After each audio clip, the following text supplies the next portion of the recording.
Matthew, Mark, Luke, and John, who were they? Matthew who? Mark who? Luke who? And John who? What were their last names? When did they write? Did they know Jesus Christ? Did they walk with Jesus Christ? Did they eat with Jesus Christ? Did they talk with Jesus Christ? Did they even meet Jesus Christ? The answer is no, no, no, no. Conclusively. The earliest of them that wrote 40 years after Jesus Christ, so they never met him. The last of them wrote 80 years after Jesus Christ, never met him. The other thing is, all of them seem to have written the gospel according to. Now, when you write a letter, do you sign it according to? According to is the third party. If Joanne or Jackie or Bobby or Johnny told me something and I wrote it, I would say according to Joanne, Jackie, Bobby, or Ronnie, according to. But those four people would not write a letter and in front of it say Jackie according to Jackie and not even write her last name. Because if Jackie wrote me a check and only said Jackie, I couldn't cash it.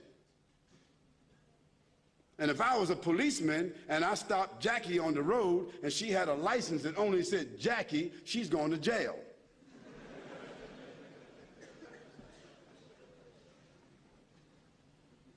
Where in the world is a document with only one name of four different writers that did not meet the one whom they're writing about?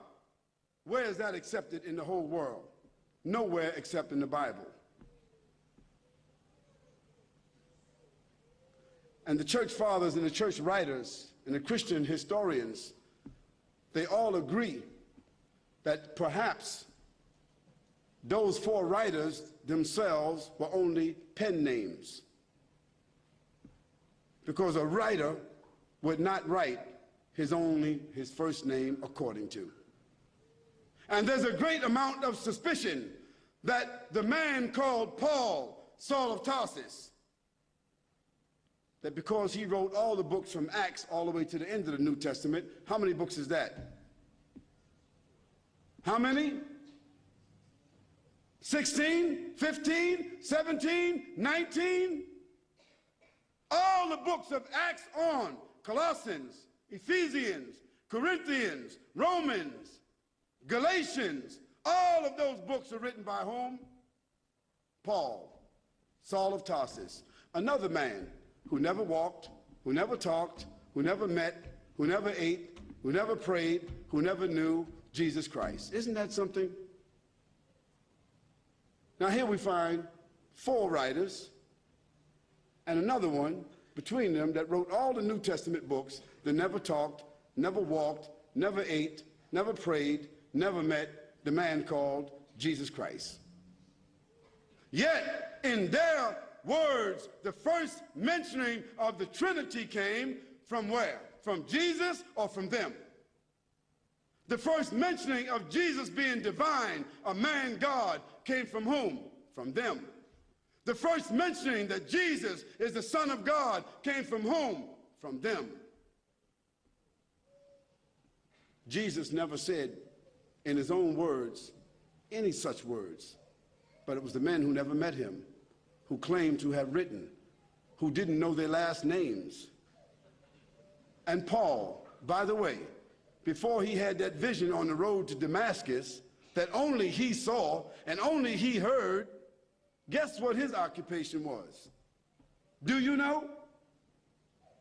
He was a bounty hunter, a hunter of Christians, hunting them down like animals, binding them and bringing them to where?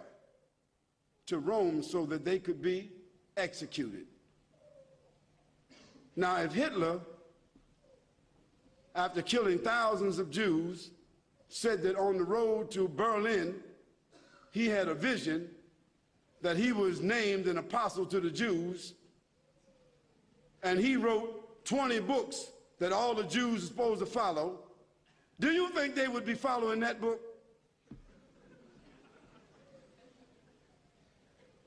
I don't understand how people just don't read history.